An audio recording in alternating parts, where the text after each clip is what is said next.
Salut tout le monde, c'est Robin de la Bible du VTC. Donc bienvenue dans cette nouvelle vidéo. Aujourd'hui je voulais voir un point selon moi qui est quand même assez important et qui fait quand même beaucoup de polémique, surtout dans la sphère médiatique depuis un bon nombre de mois, et ça commence sérieusement à me casser les pieds d'entendre toujours la même chose. Est-ce que c'est aujourd'hui encore rentable d'être VTC? Est-ce qu'aujourd'hui les VTC sont, comme énormément de personnes le disent, des esclaves de la société et des esclaves des applications et surtout de certaines applications? Et est-ce qu'il est tout simplement encore rentable de travailler sur ce métier-là? Donc moi je suis en partie d'accord avec pas mal de choses qui sont effectivement dites sur ce secteur d'activité-là. C'est un secteur d'activité qui est très dur, c'est une réalité des choses. Les prestataires, les applications, donc les intermédiaires entre les clients et les chauffeurs font un petit peu la loi à la Far West, finalement. C'est un peu le Far West des applications. C'est un peu du grand n'importe quoi. Il n'y a plus vraiment de respect de l'homme, de respect du travailleur finalement sur ce secteur d'activité-là. Ça, c'est un constat. Ceci étant dit, ce qui me désole un petit peu, c'est vraiment, plus particulièrement dans la sphère médiatique, de se concentrer uniquement sur tout ce qui est pessimiste, et tout ce qui va mal systématiquement, uniquement ce qui va mal. Ils veulent tout simplement pointer toutes les choses qui ne vont pas. Et ça, moi, je trouve ça vraiment désolant, parce que pour travailler avec aujourd'hui près de 500 sociétés VTC et capacitaires, c'est totalement faux. Il faut arrêter de faire des amalgames, il faut arrêter de faire des généralités. Aujourd'hui, il y a énormément de VTC et il y a énormément de capacitaires qui gagnent très bien leur vie, et tout simplement c'est des choses et c'est des gens qui ne sont jamais mis en avant.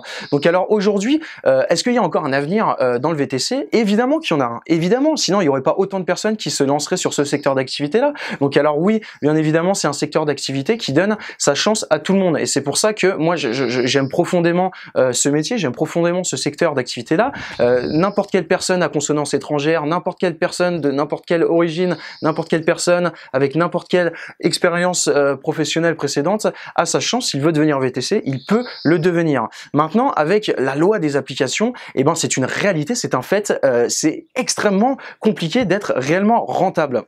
C'est la réalité.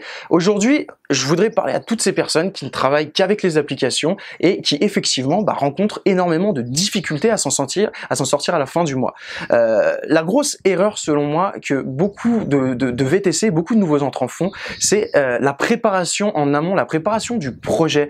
Selon moi, il y a trop de personnes qui se lancent directement sans avoir travaillé le projet. Il est extrêmement important de travailler sur un plan d'action étape par étape et d'élaborer des stratégies pour commencer certes avec les applications, mais de s'en servir comme d'un tremplin et tout simplement s'en émanciper le plus rapidement possible.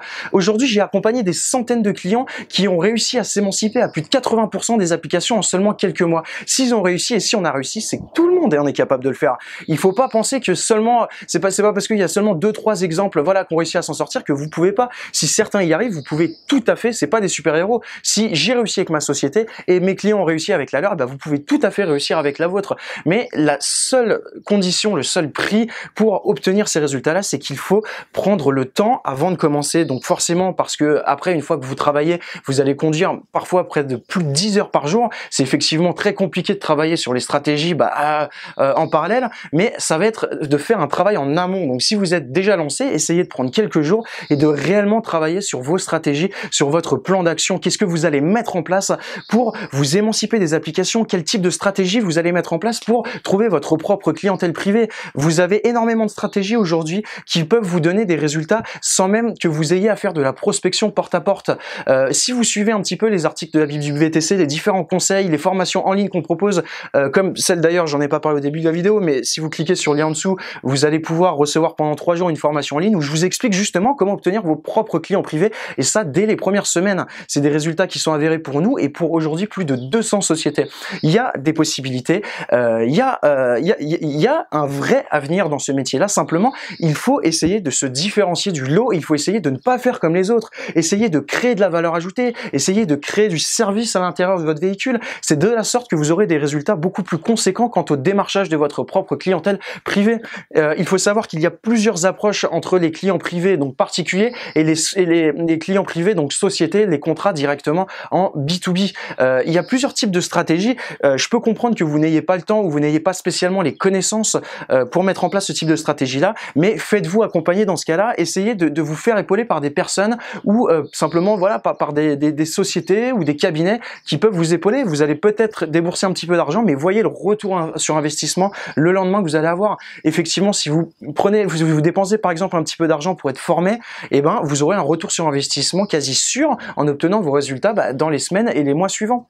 Donc aujourd'hui, si je peux vous donner un réel conseil, parce que je ne vais pas rentrer dans le détail sur comment faire pour créer de la valeur ajoutée, se différencier des autres, obtenir des avantages concurrentiels, obtenir des clients privés particuliers, obtenir des contrats avec des sociétés, c'est des choses qui sont abordables, c'est des choses que tout le monde peut obtenir. Je ne vais pas rentrer dans le détail parce que ça prend des heures, voire des dizaines d'heures d'expliquer tout ça dans le détail. Si vous voulez de toute façon que je rentre dans le détail, vous avez tout simplement à cliquer sur le lien dans la description. J'y rentrerai dans le détail dans les prochaines vidéos que vous recevrez dans les 3 prochains jours par mail. Mais tout simplement, le gros conseil que je peux vous donner, c'est préparez-vous, prenez le temps de réfléchir, de poser vos objectifs à court, moyen et long terme. Voilà, premier objectif, je prépare mon projet. Est-ce que je fais une location? Est-ce que je fais une demande de financement? Est-ce que j'achète mon véhicule en nom propre? Est-ce que j'achète mon véhicule moi-même? Si j'ai pas les fonds, je vais devoir monter un business plan, des plans prévisionnels et aller démarcher toutes les banques jusqu'à ce que ça soit accepté.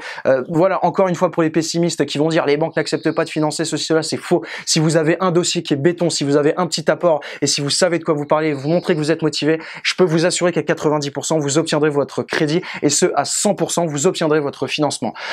Également, donc à partir du moment où vous avez votre véhicule, si vous comptez recruter des chauffeurs, quel type de stratégie pour recruter vos chauffeurs? Il faut savoir qu'aujourd'hui il y a des stratégies qui existent pour faire rémunérer le salaire de vos chauffeurs pendant plusieurs mois par un autre organisme, ce qui vous permet de faire exploser et de booster la rentabilité de votre société les premiers mois, ce qui va vous permettre de réinvestir dans d'autres véhicules. Et à partir du moment où vous avez un parc de véhicules dans l'optique où vous voulez plusieurs véhicules, vous allez avoir la légitimité pour attaquer la clientèle privée, parce que quand on a plus de véhicules, forcément on a plus de légitimité et on a beaucoup plus de crédibilité aux yeux des sociétés pour signer des contrats. Essayez de vraiment bien préparer votre projet, bien le structurer et de le définir en un plan d'action étape par étape. Alors qu'est-ce que je fais jour 1, semaine 1, semaine 2, semaine 3, semaine 4? Donc encore une fois, c'est très important de vraiment savoir ce que vous voulez. Il va falloir vraiment définir vos objectifs sur le court, moyen et long terme. Si vous savez pas exactement ce que vous voulez à la fin, en termes de productivité et en termes d'efficacité, je peux vous le dire, je peux vous l'assurer, vous allez ramer. Donc voilà, j'espère que dans cette petite vidéo, mon message a été assez clair.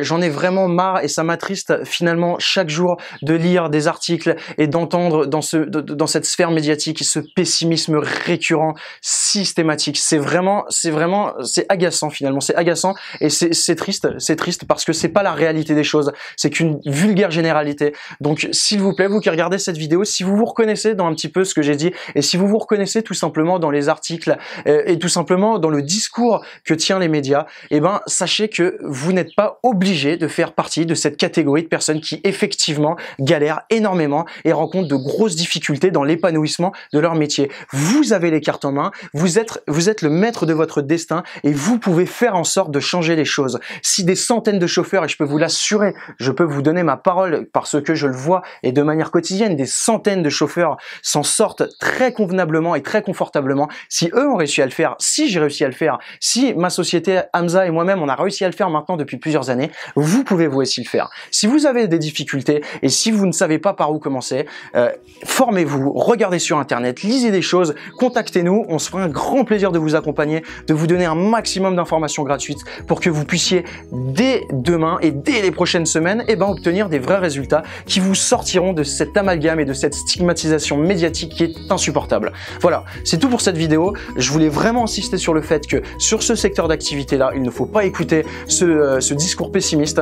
Il y a des belles opportunités et surtout il y a un avenir qui va être radieux selon moi dans les prochaines années et je reviendrai plus précisément en détail dans des prochaines vidéos sur le pourquoi du comment.